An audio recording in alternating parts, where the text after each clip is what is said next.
जैसा कि आप सभी को पता है, अभी आप सभी को एक शोक समाचार मिला होगा। फिल्म जगत के अभिनेता इरफान खान जी का निधन हो गया है।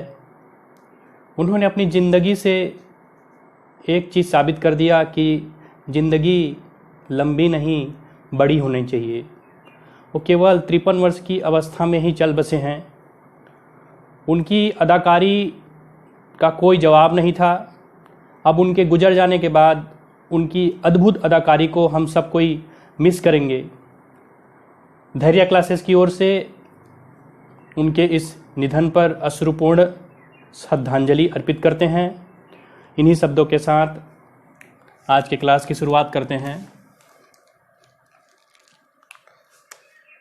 आज हमारा लेक्चर नंबर 37, सब्जेक्ट है ECD, analogue electronics, basic electrical electronics engineering के छात्र भी इसको देख सकते हैं।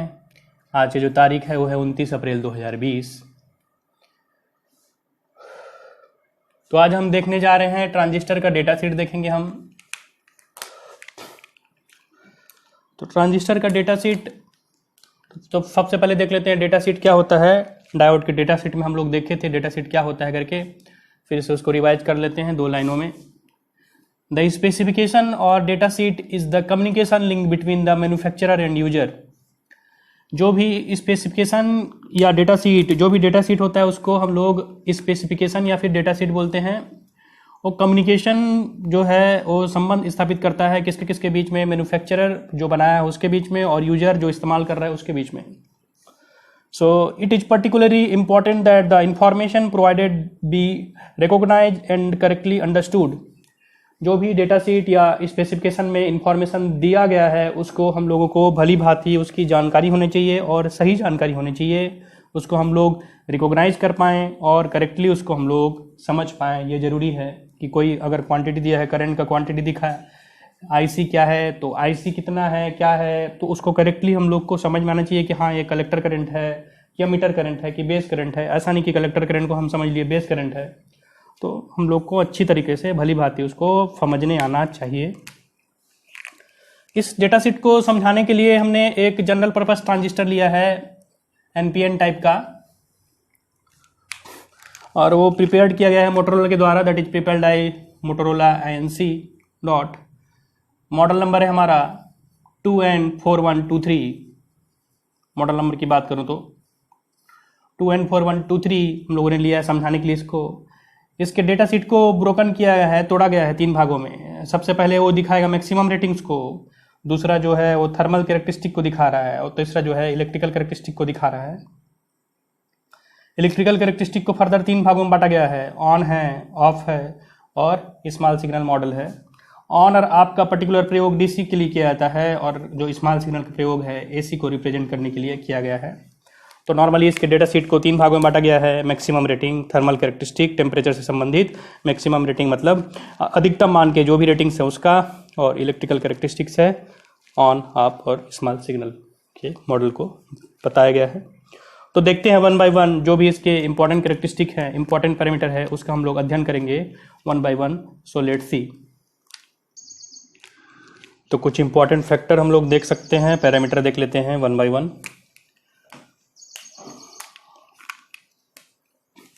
VC मैक्सिमम की वैल्यू को इसमें डिनोट किया है VCEO से, that is 30 volt at IC maximum is equal to 200 milli ampere. Collector current के मैक्सिमम वैल्यू 200 मिली एम्पियर पे, ICVO की वैल्यू है 30 वोल्ट विथ इतना। पावर डिसिपेशन की बात करूं कलेक्टर में तो PC maximum is equal to PD से दिया गया इसको, 625 मिली वोल्ट इसका है। 625 मिली वोल्ट के साथ एक डीरेटिंग फैक्टर है। डीरेटिंग फैक्टर क्या होता है? Under the maximum rating specifies that the maximum rating must be decreased 5 milli volt for every 1 degree rise in temperature above 25 degree. 25 degree के बाद हर डिग्री पे जो डिक्रीज होगा वो 5 मिली वोल्ट का डिक्रीड होगा हर डिग्री पे, एक एक डिग्री पे।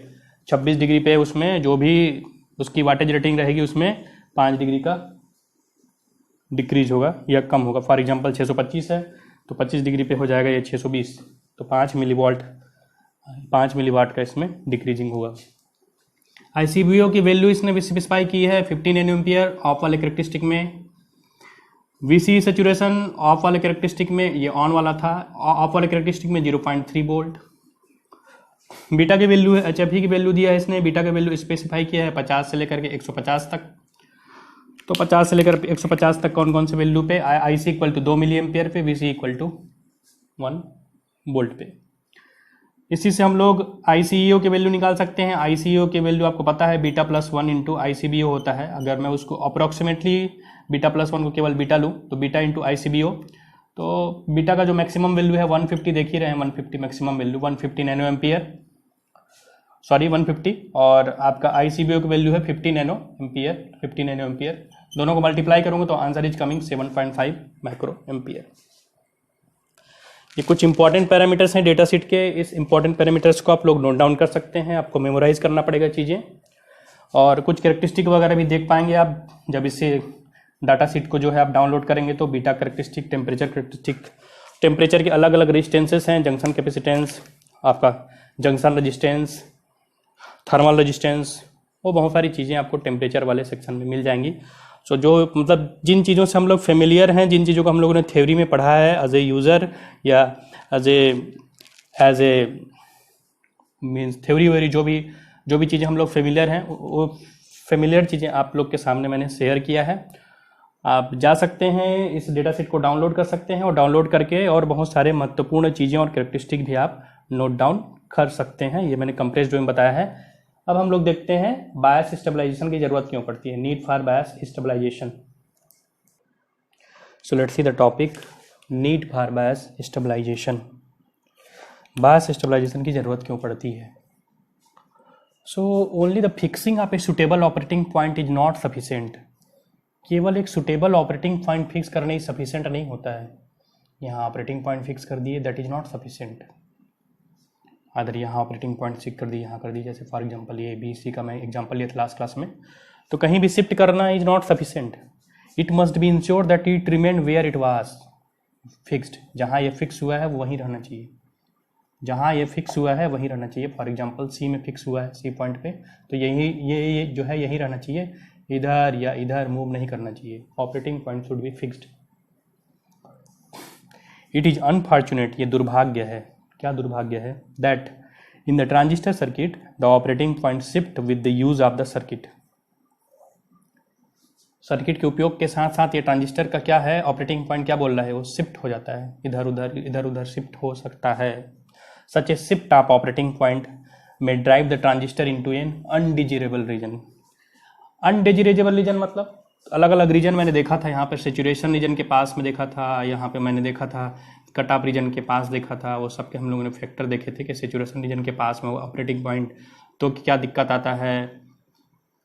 लास्ट क्लास में आप देख सकते हैं, इसके बारे में आप जो है अगर जानना चाहेंगे तो, अगर लास्ट क्लास नहीं देखा है तो, और देखा है तो आपको पता चल रहा होगा कि मैं क्या बोलना चाह रहा हूँ। कट ऑफ रीजन में है अगर सेचुरेशन पॉइंट तो क्या होगा, तो ये अनडिजिरेबल रीजन में क्या हो जाता है, शिफ्ट हो जाएगा। इस पॉइंट के अनडिजिरेबल रीजन में शिफ्ट होने के चांसेस बढ़ जाते हैं। या ऑपरेटिंग पॉइंट अगर ये आपका सेचुरेशन रीजन है या आपका कट ऑफ रीजन है, तो इस पॉइंट के इधर मूव करने से या इधर मूव करने से उसके अनडिजिरेबल रीजन में जाने के चांसेस बढ़ जाते हैं। अनडिजिरेबल मतलब जिसको हम लोग चाहते नहीं हैं। And the amplifier then become useless. And amplifier क्या हो जाएगा, यूजलेस हो जाएगा, वो उपयोगी नहीं रहेगा। उपयोगी होने के लिए हमको चाहिए कि जो सिग्नल मैं दूं उसका वो पूर्ण रूप से क्या करना पड़े, एम्पलीफाई कर सके, सिग्नल के लेवल को बढ़ा सके, प्रवर्धित कर सके। अगर उसमें प्रवर्धित नहीं कर रहा है, कुछ पोर्शन को, पॉजिटिव पोर्शन को क्लिप कर दे रहा है, नेगेटिव पोर्शन को क्लिप कर दे रहा है, तो ट्रांजिस्टर हमारे कोई काम का नहीं। तो उसमें जो भी ऑपरेटिंग पॉइंट होना चाहिए वो एक डिजिरेबल पोजीशन पे ही होना चाहिए। उसको छोड़ करके अनडिजिरेबल पोजीशन पे अगर मूव कर दिया ऑपरेटिंग पॉइंट तो हमारा ट्रांजिस्टर यूजलेस हो जाएगा, एम्पलीफायर की भांति कार्य नहीं कर पाएगा, कुछ पोर्शन में डिस्टॉर्शन क्रिएट कर देगा, जो कि आप लोगों ने देखा है। Reason for shifting operating point, operating point के शिफ्ट होने के मेन कारण क्या होते हैं? पहले कारण है इसका, the transistor parameter are temperature dependent. जो ट्रांजिस्टर के जो पैरामीटर होते हैं, मेन पैरामीटर, वो मुख्यतः कभी कभी टेम्परेचर या तापमान के ऊपर डिपेंड करते हैं। तो टेम्परेचर बढ़ने के साथ साथ कभी कोई कंपोनेंट बढ़ गया या टेम्परेचर बढ़ने के बाद घट गया, तो मोस्टली जो चीज़ें हैं वो टेम्परेचर बढ़ने के साथ बढ़ती ही हैं। तो ट्रांजिस्टर के पैरामीटर क्या है, टेम्परेचर डिपेंडेंट होंगे। अगर टेम्परेचर डिपेंडेंट होंगे तो ट्रांजिस्टर का ऑपरेटिंग पॉइंट का शिफ्ट होने का चांसेस बढ़ जाएगा। दूसरा कारण होता है the current gain beta changes unit to unit. जो करंट गेन होता है बीटा कॉमन एमिटर में ट्रांजिस्टर का, वो एकाएक बढ़ते रहता है, कभी कभी चेंजेस होता रहा यूनिट यूनिट, एक यूनिट से दूसरा यूनिट, एक यूनिट से दूसरा यूनिट, एकाएक एक यूनिट से दूसरा यूनिट, एक एक करके। तो ये भी एक जो है शिफ्टिंग होने का रीजन होता है। एक और इसमें फिनोमेना होता है, देख लेते हैं उसको, thermal runaway. Let's see. So देख लेते हैं थर्मल रनअवे के प्रोसेस को। Flow of current in the collector circuit produces heat at the collector junction. Flow of current in the collector circuit में अगर करंट की बात करूं, अगर आईसी फ्लो होता है तो that produces heat at the collector junction, तो हीट प्रोड्यूस करता है कलेक्टर जंक्शन पे। दिस इंक्रीजेज द टेम्परेचर, जो कि टेम्परेचर को क्या कर देता है, बढ़ा देता है, टेम्परेचर को इंक्रीज कर देता है। इतनी कहानी के बाद ये मेन कहानी शुरू होती है यहाँ से। तो more minority carriers are generated in base collector region. Minority carrier की बात कर रहे हैं हम लोग, रिवर्स बायस की बात कर रहे हैं, कौन से जंक्शन की बात कर रहे हैं, बेस कलेक्टर जंक्शन की बात कर रहे हैं। एम्पलीफायर की जैसे हम लोग काम कर रहे हैं, इनपुट साइड है फॉरवर्ड बायस, आउटपुट साइड है reverse bias. Minority charge carrier के बारे में बात करेंगे। So more minority charge carriers are generated in the base collector region, then the reverse saturation current increases. आपको पता है रिवर्स सैचुरेशन करंट किसके ऊपर डिपेंड करता है, flow of minority charge carrier के कारण। तो अगर flow of minority charge career बढ़ेगा तो आईसीबीओ बढ़ेगा। आईसीबीओ किसके ऊपर डिपेंड करता है, आईसीईओ के ऊपर डिपेंड करता है, क्योंकि आईसीओ इक्वल टू होता है 1 प्लस बीटा आईसीबीओ। टेम्परेचर बढ़ा, माइनॉरिटी चार्ज कैरियर का जो फ्लो है वो भी बढ़ा, फ्लो बढ़ने के साथ रिवर्स सैचुरेशन करंट बढ़ा। जब रिवर्स सैचुरेशन करंट आईसीबीओ बढ़ा तो आईसीईओ भी बढ़ गया साथ में। तो आईसीईओ बढ़ा तो उसके साथ कलेक्टर करंट भी बढ़ जाएगा, क्योंकि कलेक्टर करंट इक्वल टू होता है beta into I B plus ICEO. ICEO बढ़ गया, आईसी बढ़ गया फिर से। So the increase in ICBO will increase in ICEO which in turn increase the collector current. कहानी फिर वहीं पे आ गई, कलेक्टर करंट पे, कलेक्टर करंट बढ़ता है करके। So the conclusion line is this further raises the temperature of the collector base junction and the whole cycle repeat again. यहाँ पे आईसी की वैल्यू फिर से बढ़ी, आईसी की वैल्यू फिर बढ़ने के बाद टेम्परेचर फिर से बढ़ गया। कहाँ है टेम्परेचर, ये टेम्परेचर है। सेम प्रोसेस फिर से, कुमुलेटिव प्रोसेस है, साइकिल फिर से रिपीट हुआ। अब इसको हम लोग अब डायग्रामेटिक वे में देख लेते हैं, डायग्राम के वे में कैसे। Let's see the diagram. So एक साइकिल जो है वो फिर से रिपीट होता है। So such an cumulative increase in IC will ultimately shift the operating point into saturation region. तो जो ऑपरेटिंग पॉइंट है वो कहाँ शिफ्ट कर देगा, उसको सैचुरेशन रीजन के साइड में शिफ्ट कर देगा, क्योंकि आईसी की वैल्यू बढ़ रही है। This saturation may be prove to be very dangerous. यह सैचुरेशन क्या हो सकता है, अपने आप को बहुत खतरनाक साबित कर सकता है। So the excess heat produce at the junction में even burn the transistor. Transistor को जला भी सकता है जो एक्सेस हीट जो है जंक्शन के ऊपर प्रोड्यूस होगा तो। So such a situation is described by thermal runaway. इसी सिचुएशन को हम लोग थर्मल रनअवे बोलते हैं। तो थर्मल रनअवे में क्या होता है कि अगर टेम्परेचर बढ़ता है तो माइनॉरिटी चार्ज कैरियर का फ्लो बढ़ता है, जिसके कारण रिवर्स सैचुरेशन करंट की वैल्यू बढ़ती है। रिवर्स सैचुरेशन करंट आईसीबीओ जो है आईसीईओ से कनेक्टेड है। ICEO equal to beta plus 1 into ICBO, जिसके कारण आईसीईओ बढ़ता है।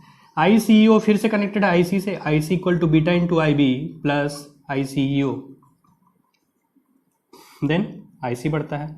आईसी बढ़ने के साथ साथ देन जंक्शन का टेम्परेचर फिर बढ़ेगा, तो टेम्परेचर फिर से बढ़ता है। तो यही प्रोसेस कुमुलेटिव हो जाता है। So temperature continue to increase.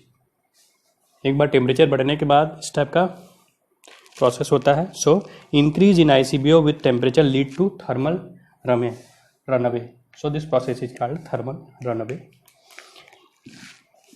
Again जब टेम्परेचर बढ़ेगा, माइनॉरिटी चार्ज कैरियर करंट का फ्लो जो है, माइनॉरिटी चार्ज कैरियर्स का फ्लो बढ़ेगा, आईसीबीओ बढ़ेगा, जिसके कारण आईसीबीओ बढ़ने के बाद आईसीईओ बढ़ेगा, आईसीईओ बढ़ने के कारण आईसी बढ़ेगा, आईसी बढ़ने के बाद फिर जंक्शन का टेम्परेचर इंक्रीज हो जाएगा, so that lead to the temperature continue to increase, जिसके कारण जो ट्रांजिस्टर है वो जल भी सकता है, बर्न आउट हो सकता है।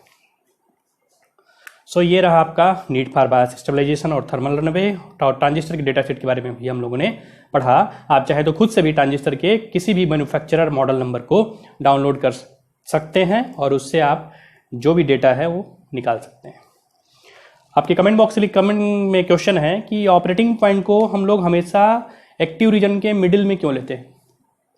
ऑपरेटिंग पॉइंट या क्यू पॉइंट को हमेशा एक्टिव रीजन के मिडिल में क्यों लिया जाता है? आप अपने आंसर कमेंट बॉक्स में कमेंट करेंगे। सो बने रहिए चैनल के साथ, और आप सभी को मैं जो है दर्शकों को शुभकामनाएं देना चाहूँगा कि चैनल की जो सब्सक्राइबर की संख्या है वो 1000 हो गई है।